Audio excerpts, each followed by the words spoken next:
여러분 안녕하십니까? 누리 PD입니다.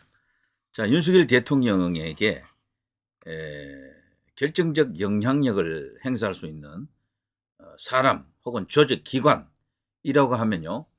현 시점에서 사람이라고 하면 어, 이번에 이제 비대위원장이 된 권영세 그리고 그리고 이제 원내대표인 권성동 이 두 사람이 굉장히 중요합니다. 이 두 사람이. 그리고 또 그 두 사람만큼 혹은 그보다 더 중요한 인물이 한덕수 이제 대통령 권한대행 이 두 사람이죠. 야권은 제가 언급을 하지 않겠습니다. 야권은요 어차피 뭐 거기는 뭐 우리의 이제 이렇게 컨트롤 이제 그 영향권 안에 있지 않기 때문에 그거는 이제 별로 이제 의미가 없고요. 결국은 대통령과 직접적으로 간접적으로 이렇게 연결될 수 있는 조직 혹은 사람 기관 중에 현 시점에서는 국민의힘 그리고 정부 조직입니다. 여기에서요 모든 사람들이 모든 조직 모든 기관이 대통령과 반대로 가버리면은 대통령을 구할 수가 없어요. 그러면은 하늘에 진짜 뭐가 떨어지기 전에는 뭐 거대한 뭐 기적이 일어나기 전에는 불가능합니다. 모든 세상이 다 그냥 돌아선 거잖아. 그래 되면은 그냥 광화문하고 뭐 우파 유튜브 일각에서만 이렇게 이야기하는 정도이기 때문에 그거는 그야말로 미미하다라고 볼 수 있잖아요.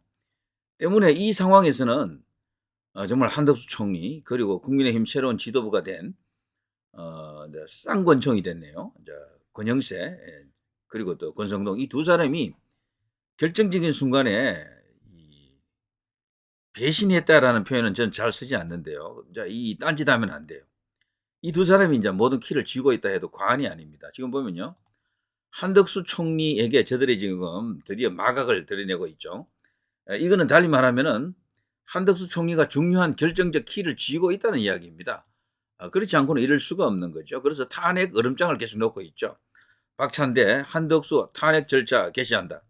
자, 김건희 여사 특검 법안 그리고 내란 특검 법안입니다. 이 두 개는 절대 받으면 안 돼요. 어느 하나도 이제 받기가 힘든 겁니다. 요 앞에 6개 법안입니까? 그거를 한덕수 총리가 이제 거부를 했잖아요. 사실 그거는 큰 의미가 없어요. 그거는 그 법안은 뭐 양곡법이 들어있기 때문에 이제 악법이긴 한데 그거는 뭐 다른 방법으로도 해결할 수가 있어요. 그리고 야권도 뭐 거기에 대해서는 시큰둥합니다. 뭐 당시 조금 이렇게 저 화난 뭐 그런 반응을 보였지만 그들의 주 타겟은 그게 아니거든요. 그거는 임시로 한번 올려본 거예요, 사실은. 진짜 주전장은 여기 이 두 특검법 그리고 진짜는 헌재 재판관 3명 여기입니다. 그래서 견제구를 미리 던져본 거예요. 거기서 한덕수를 한번 떠봤다라고 할 수가 있겠죠. 거기서 한덕수 총리가 합의 안 된 것은 통과시키지 주지 않는다. 여야가 합의해 오라는 거죠. 이거는 윤석열 대통령도 한결같은 이야기고 그 기조위에 그대로 써 있는 거죠. 그래서 합의 안 되고 민주당이 일방적으로 만들어 온 법안은 무조건 윤 대통령이 했던 것처럼 그냥 폐기, 거부입니다. 정말 대단한 용기고 배짱이다 이런 생각이 드는데요. 보통 관리형 총리들이 이런 배짱을 갖기가 쉽지 않습니다. 시류에 따라가가지고 이 뭐 대세가 어느 쪽으로 이제 흘러간다 싶으면 그쪽으로 보통 쓰기가 쉬운데 근데 이 한덕수 이분은 보기와는 달리 만만치가 않다라고 합니다. 보기에는 선비 같아도 어떻게 보면 이분은 그냥말로 그 융통성 없을 정도로 원칙주의자라고 하더라고요. 그래서 자신 스스로 생각해서 이 원리 원칙이다 생각하면 그걸 벗어나려고 하지 않는 철저한 공무원 마인드를 갖고 있다 그러네요. 그래서 지금 야권이 지금 당황하고 있습니다. 한덕수 저거 이상하다. 지금 모든 대세가 한쪽으로 쏠렸고 그 게임 끝났는데 이게 왜 이래? 총리 저거 안 되겠구만. 저거 잡아줘지자.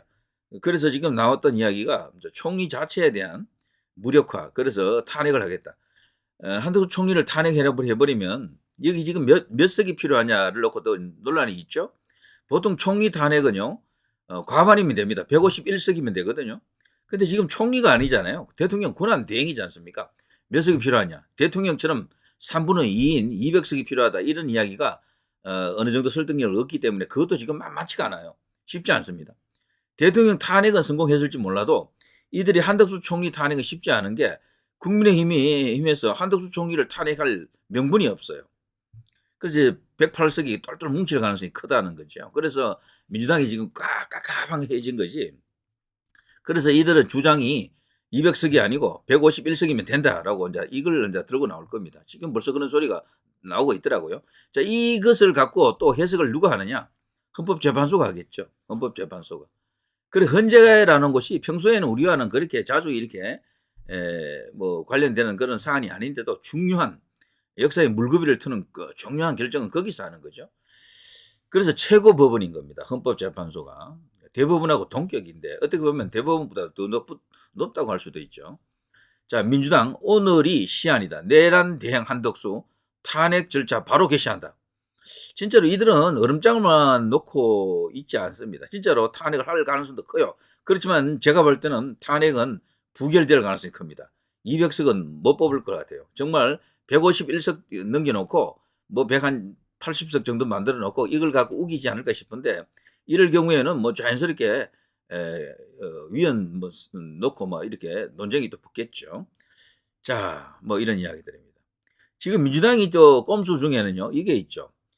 거부를 하더라도 거부권 자체가 무력화되는 내각, 그러니까 국무회의 자체를 무력화시키는 방안도 지금 검토하고 있다 그러죠. 5명만 더, 장관들 5명만, 국무위원 5명만 더 탄핵해버리면은 국무위원 자체가 무력화돼가지고 그 이제 소위 말해서 그 의결할 수 있는 권한이 없어집니다. 그러면은 국회에서 결정한 그것이 바로 최종적인 실행력을 갖는다. 이제 이런 주장까지 하고 있죠. 정말 이들은요, 칼만 들지 않았다 뿐이지 정말 폭동 세력입니다. 폭거 세력. 이들이야말로 진짜로 내란 세력이다. 이렇게 볼 수가 있겠죠.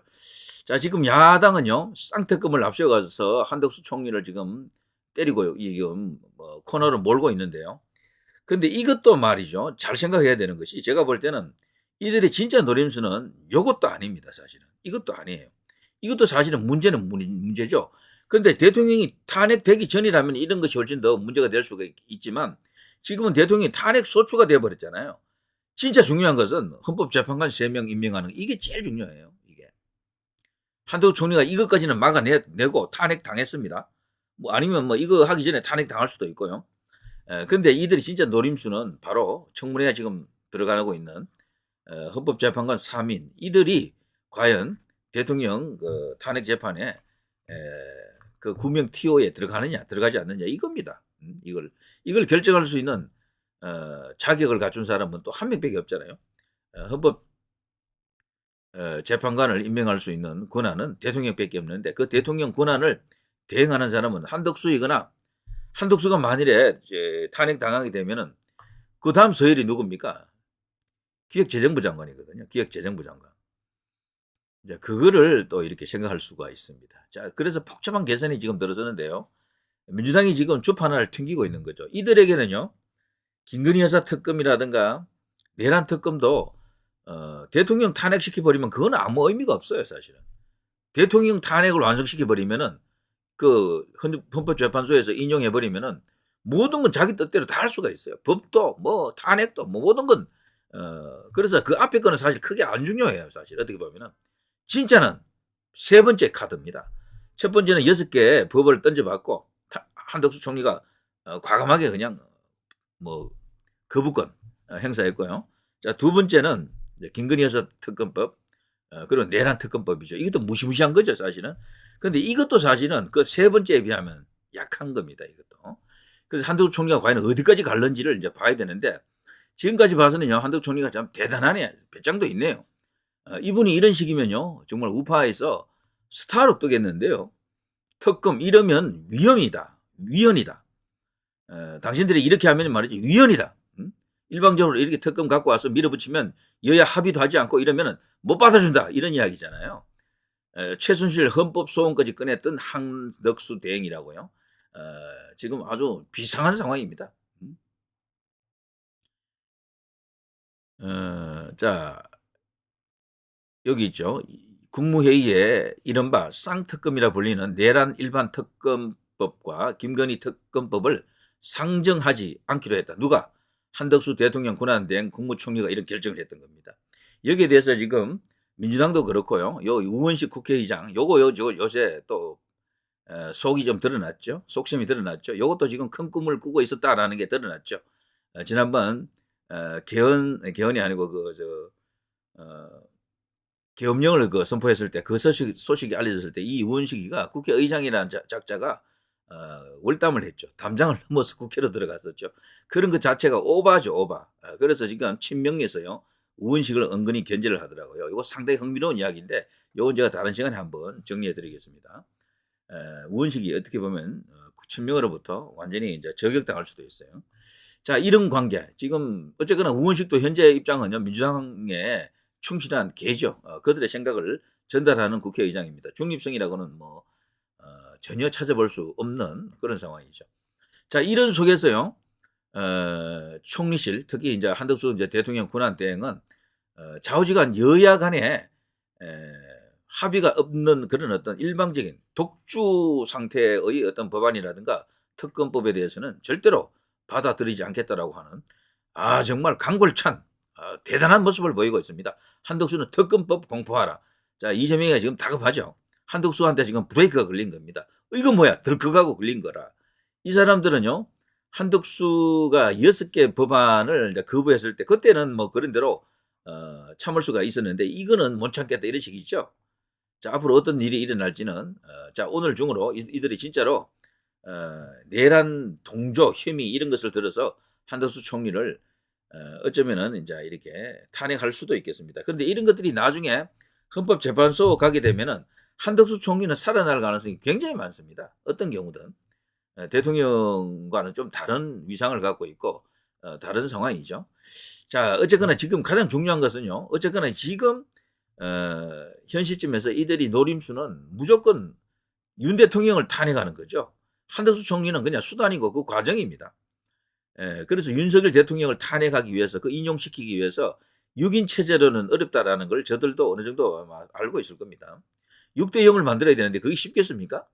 5대 1. 최악의 상황도 5대 1을 우리가 지금 예상을 하지 않습니까? 그래서 저들은요, 좌우지간 9인 체제를 지금 만들려고 하는 거죠. 그래 6대 3 정도를 7대 2 정도를 노리는 것 같다. 이렇게 볼 수가 있습니다.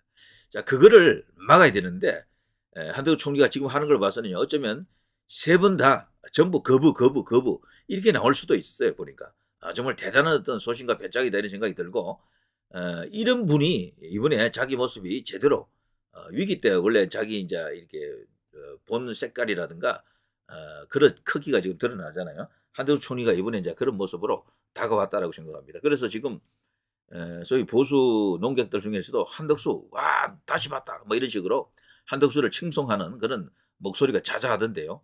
정말 대통령의 그 상황에서 조금 긍정적인 분위기를 만들 수 있는 대통령을 구할 수도 있는 인물 바로 이 한덕수 총리 그리고 권영세 그리고 권성동 이 두 사람입니다. 이 세 사람만 합의를 해가지고요 똘똘 뭉쳐버리면은 막을 수 있을 것 같아요. 제 생각에는. 그러면서 6인 체제로 심판을 하고 대통령은 살아나고 요 세 명만 정말 확실하게 단합을 하면 이길 수 있다라는 생각이 듭니다. 충분히 가능할 것 같아요. 자, 인도하겠습니다. 누리 PD 김준희였습니다.